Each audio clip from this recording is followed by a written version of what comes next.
नमस्ते। कभी-कभी होता है ना कि जीवन में बहुत सारे मेहनत और परिश्रम करने के बाद भी हमें कार्यसिद्धि नहीं मिल पाती है, सक्सेस नहीं मिल पाता है और कभी-कभी जीवन में बहुत सारे प्रॉब्लम देखने को मिलते हैं। कभी ऐसा कोई हेल्थ इश्यू अराइज़ हो जाता है कि बहुत सारे मेडिकेशन और ट्रीटमेंट के बाद भी वो क्योर नहीं हो पाता है। कभी कोई ऐसा relation issue, financial problem arise होता है कि जिनके लिए हम बहुत सारे पूजा विधि विधान कर चुके होते हैं, धर्म ध्यान कर चुके होते हैं, बहुत सारे हीलिंग कर चुके होते हैं, बट फिर भी वो सॉल्व नहीं हो पाता है और फिर हम निराश हो जाते हैं और हमें लगता है कि ऐसा क्यों हो रहा है?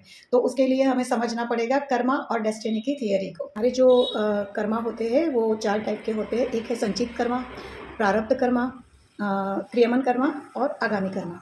और ये जो प्रारब्ध कर्मा है उसके भी 4 टाइप्स होते हैं। एक होता है अति मंद प्रारब्ध, तीव्र प्रारब्ध और अति तीव्र प्रारब्ध मतलब very mild, mild, acute and very acute. संचित कर्मा हमारे वो कर्मा हैं जो हमने बहुत सारे जन्मों से जो भी अच्छे बुरे कर्म किए हैं उसका एक अक्यूमुलेशन होता है, जिसका एक स्टोरेज बन जाता है।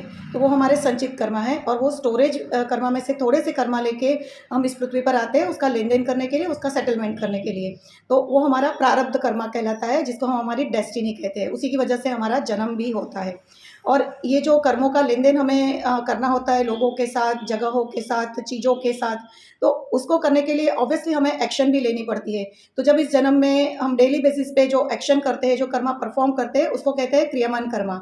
और ये जो क्रियमान कर्मा हमारे होते हैं, वो परफ़ॉर्म जब हम करते हैं, तो हम नए कर्मा भी जनरेट कर लेते हैं, तो उसको कहते हैं आगामी कर्मा। और वही जो आगामी कर्मा होते हैं, वो हमारे जो फ्यूचर बर्थ के लिए एक्यूमुलेट हो जाते हैं, जो संचित में चले जाते हैं। तो इस तरह से करके हम कर्मों की साइकिल में ही फँस जाते हैं, क्योंकि हम जब भी कोई कर्म परफ़ॉर्म करते हैं तो हम कर्ता भाव से करते हैं। मतलब हमारा जो सेल्फ होता है उसके साथ ईगो अटैच होता है और उसी के कारण हम एक विशेष साइकिल बना लेते हैं और उसी के लिए हमें बार-बार इस पृथ्वी पर आना पड़ता है, माता के गर्भ में जन्म लेना पड़ता है और उसी को कहते हैं पुनरपि जन्म, पुनरपि मरण, पुनरपि जननी जठरे शयन।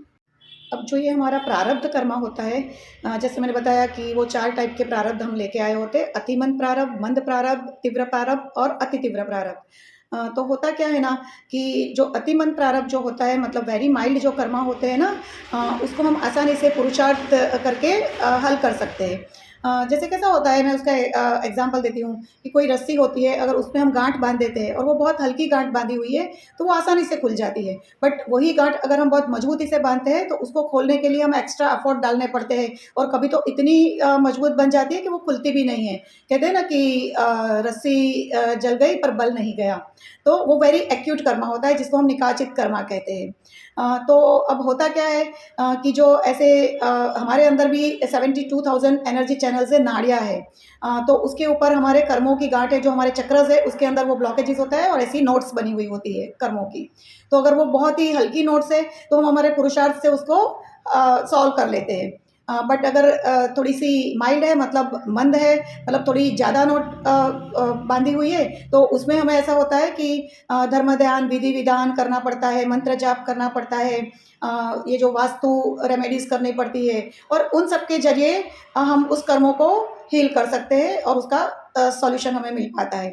तो जो एक्यूट कर्मा होते हैं, उनके लिए तो वो सब भी काम नहीं लगता है क्योंकि बहुत मजबूत गाँठ बंध गई है, तो उसको हमें एक्स्ट्रा और एनर्जी देने की ज़रूरत पड़ती है। तो हम डिफरेंट टाइप की हीलिंग मोडालिटीज़ होती है, जैसे Karuna karma, soul and DNA healing है, साइकिक हीलिंग है, प्राणिक हीलिंग है और साथ में कभी-कभी तो पास्ट लाइफ रिग्रेशन थेरेपी का भी उपयोग करना पड़ता है।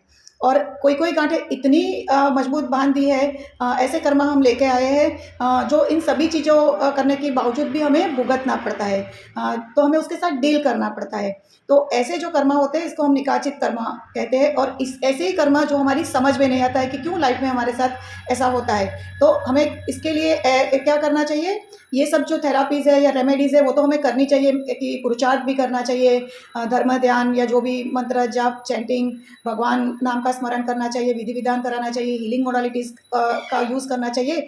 बट साथ में उसके लिए हमें एक्सेप्टेंस के मोड में आना पड़ेगा, सरेंडर मतलब, क्योंकि जब हम एक्सेप्ट करते हैं, सरेंडर के मोड में आते हैं, तो फिर भगवान की कृपा हम पर उतरती है और भगवान हमारे को अलग से शक्ति देते हैं जो कि हम इस कर्मों को डील कर सकें। और जब हम एक्सेप्ट करते हैं तभी हम उसके साथ एडजस्टमेंट करते हैं और एडजस्टमेंट करने के बाद ही जो भी हमारी स्थिति होती है उसको हम अडेप्ट कर पाते हैं, मतलब जो स्थिति में हम हैं, उस स्थिति में हम समता से जी सकते हैं, क्योंकि भगवत कृपा हमें मिल जाती है जब हम सरेंडर करते हैं तो इस तरह से हम अपने निकाचित जो कर्म होते हैं उनको आसानी से डील कर सकते हैं। वो भोगना तो पड़ता है, बट हमें वो भोगने में भगवत कृपा प्राप्त हो जाती है। और ये जो हमारे कर्मा है उसको जानने के लिए हम हॉरोस्कोप के माध्यम से भी हमें पता लग सकती है कि हम कैसे कर्मा लेके आए हैं, कि भाई अतिमंद प्रारब्ध है, तीव्र प्रारब्ध है, मतलब निकाचित कर्मा है कि कैसे कर्मा है। और उस ग्रहों की जो भी पोजीशन होती है, प्लेसमेंट होती है, जो योग बने, अच्छे बुरे योग हॉरोस्कोप में बने हुए होते हैं, उसके माध्यम से हमें ये पता चल सकता है और हम उसके लिए रेमेडीज और उपाय करके उसमें से बाहर आ सकते हैं। दूसरा ये भी है कि हम ऑरा स्कैनिंग के ज़रिए हमारी एनर्जी का जो एनालिसिस होता है, उसके ज़रिए भी हम जान सकते हैं कि कहाँ-कहाँ हमारा चक्रों में ब्लॉकेज है। साथ में हम डाउजिंग करके भी हमारे चक्रों का एनालिसिस कर सकते हैं। तो बहुत सारी ऐसी टेक्निक के माध्यम से हम ये जान सकते हैं कि भई हम जो ये डेस्टिनी लेके आए हैं, तो उसमें माइल्ड प्रारब्ध है कि वेरी एक्यूट प्रारब्ध है, कि वेरी माइल्ड प्रारब्ध है, किस तरह के कर्मा हम लेके आए हैं और कौन से चक्रज है या हमारी जो भी ये जर्नी है उसमें क्या-क्या चीज़ों से हमें प्रॉब्लम है और उसका सॉल्यूशन हम कैसे कर सकते हैं। तो होप आप लोगों को आज की मेरी ये कर्मा और डेस्टिनी की वीडियो पसंद आई होगी। So keep watching my videos. Thank you so much.